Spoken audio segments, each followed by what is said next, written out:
Today's product is Ree's RK100 Plus White. It's one of the best mechanical keyboard alternatives, which I will explain in a bit what that means. Every gamer has heard of the big gaming brands like Razer and Corsair that make top-notch mechanical keyboards, but not everyone wants to pay that much for one. If you want to know what makes Ree's RK100 Plus White possibly one of the best mechanical keyboard alternatives, stay tuned.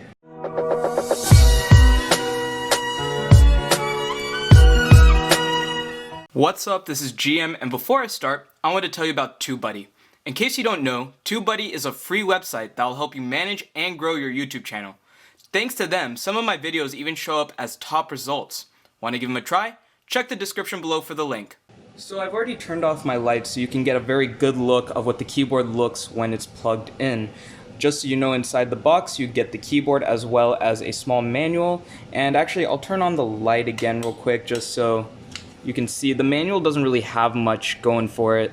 Just a quick overview and a few of the buttons that you can use for it. However, I also know a little trick, I guess you could call it, to get a little extra lighting mode going on, which I'll also explain later in the video, that isn't actually in the manual. So you might want to stay tuned. If you don't, you might not know about this, just since if it's on the manual, it's on the website, you know, some people probably wouldn't have just realized this.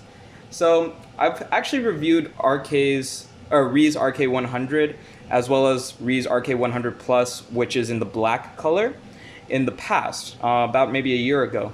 I wanted to see if the Ree's RK100 Plus White kept the same quality for the price, since it is a little bit newer as well. Well, this keyboard is mechanical feeling, and that pretty much means it doesn't have mechanical switches, but it'll give a good response when playing games. And I'll turn on the light again real quick just because I wanted to show you one of the things about a mechanical keyboard is that you can take off the caps, and by doing so you can also clean underneath. So I'll go and show you. You can actually take it off of these as well, even though it is just a membrane keyboard, and you can clean if needed below it, and you just kind of push it back in place in order to get it back on. So it is still good for that. And honestly, I kind of like mechanical feeling keyboards because it doesn't, like, I don't know, the price is very good for something like this. I know at the time of review for this, it was probably around $13 versus a mechanical keyboard. A good budget one will get you around $30, maybe a little bit more. So you really can't beat that price. And the keyboard works on Windows and Macs as well. It works on Xbox and PlayStation devices from what I understand. I don't own one of those, so unfortunately I couldn't test it, but based off of other comments that I've seen, it seems to work on Xbox and PlayStation. It has 104 keys. It's 17.1 by 5.3 by 0.9 inches. It has a sleep mode, which it enters after 10 minutes of inactivity, and when it does that, you just press any key to turn it back on. And actually, I'm going to turn the light back on one more time because I wanted to show you below just what it looks like. Alright, so this is the bottom of the keyboard. I'll turn on a little bit more light just so you can see a little bit better. This is the bottom of the keyboard, and below it, it does have kick-out stands, which don't have any actual rubber on it or anything to keep it from slipping around. But on the bottom here and down here, there is rubber to keep it from slipping, so that's good. It is slightly elevated because of this. I would say maybe half an inch. It's elevated about half an inch. So that means the top will be slightly higher than the bottom, which will make it a little bit easier on your wrists. I also noticed that it seems to have drainage holes right here. So I didn't see it on the actual listing, but usually these drainage holes means that it is water resistant, waterproof. So if you spill some liquid on it, it should just drain through the bottom and it should still work just fine. However, it's not actually listed on the website, so I don't know for sure. But based off of past experience, that should hold true. It is just a regular USB cord as well, so when plugging it in, it is just a USB. You don't need a driver for it or anything like that as well. So that's nice. It's just pretty much plug it in and play, which is nice for since it only has this one lighting mode. So I'm gonna go and turn off the lights again. So it only has the one lighting mode, and since it only has the one lighting mode, you don't really need a driver. Just so you know, for the 100 Plus, you cannot change the color mode to just all one color. It'll always have this pattern going for it. And That's not that bad because a lot of people like the colorfulness of this. If you want a keyboard that is just all one color, then I would suggest getting the Rii RK100. That one I believe can be 3 different colors. I reviewed it a while back. I'll put the link for it in the description below as well if you want to see the video for that. I'll also put the link for the Rii RK100 Plus below, which is just the black version of this, where the back is black instead of white. So if you want to watch either of those, you can. But anyways, so I'm going to go ahead and get into the lightings for this. So let's say that you don't actually want the lighting on when you're playing. Well, you could just press this little sun button down here, and it'll turn it all off. Press it again to turn it back on. And then if you want to decrease the brightness, so you still want the lights on, you just want to decrease it, what you do is you hold down Function and Page down. And then you just keep pressing it until it gets down to whatever brightness you wanted or until it's off.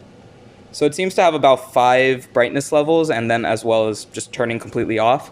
So function up is to, again, turn the lights back up. And then the one little combination that I just kind of found out by trial and error, I guess, is if you hold function and press the sun key, it'll actually go into a breathing mode.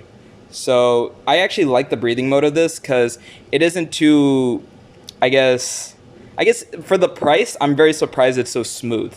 Is pretty much what I'm trying to get with that. Because usually you don't see it being that smooth for at least that price range, you know? And as you can see, I'm trying to see if the brightness will go down or up, and it does not decrease or increase when it's in breathing mode. If you want to stop the breathing mode, you just press function and hold the sun key again, and there you go. Overall, I like this keyboard. Again, I do like that it is at a very good price point. And it gets you pretty much what you want, which is the lighting mode. And because it has the white background, you can actually see the colors a little bit nicer, just kind of spilling over, kind of blending in onto the background. Because if it's black, you won't see it blend as well, since white kind of reflects the light a bit. And also, just so you know, it does have F1 through F12, so the multimedia keys, if you hold function and press a different one, it'll do something different, and it has little icons underneath so you know what it does. For example, if you press function and F9, it'll open up your email. Function and F12, I think, is the calculator. And then also it has the secondary number pad over here, which is very nice to have as well. Some keyboards don't have that, especially budget keyboards. If you try to get a mechanical budget keyboard, I've reviewed a couple, so if you wanted to check those out, there's a playlist on my channel. But just so you know, budget keyboards usually wouldn't have this on the side, just because that is going to cost them extra to build that in. So it's kind of nice that even for this price point, they still included that. Overall, I would say this is on par with the Rii RK100 Plus in black. I prefer this one though, because if you are using this in a darker environment, the color spillage over is very nice. Of course, if you have the lights on, you won't see the colors that well. So I'll go ahead and turn on the lights. As you can see, you might be able to notice a little bit of the coloring down here and over here, but you're not going to see it as well as if it was pitch dark. Obviously, that makes sense. And that's going to hold true for most mechanical keyboards as well. You might see a little bit, but not, you know, it won't be as intense. As well as you might notice that inside of each letter, they've carved it out so that way the light comes through the letters, which is, of course, standard. Why wouldn't they do that? Because if you're using it in the dark, you want to be able to see what key you're pressing, you know? But overall, yeah, I think this is a pretty good keyboard to get, especially if you're trying to save a little bit of money, because honestly, mechanical keyboards can break the bank a bit. So what do you think about it? Comment below if you think the Rii RK100 Plus is better than maybe some of those mechanical keyboards that you've used in the past, or maybe even if you have another membrane keyboard. Which one do you think would be better, the RK100 Plus or one of those other budget membrane keyboards? That's it for this video. I hope you found it helpful. If you did, please like and subscribe. If you have any questions, leave a comment below as well.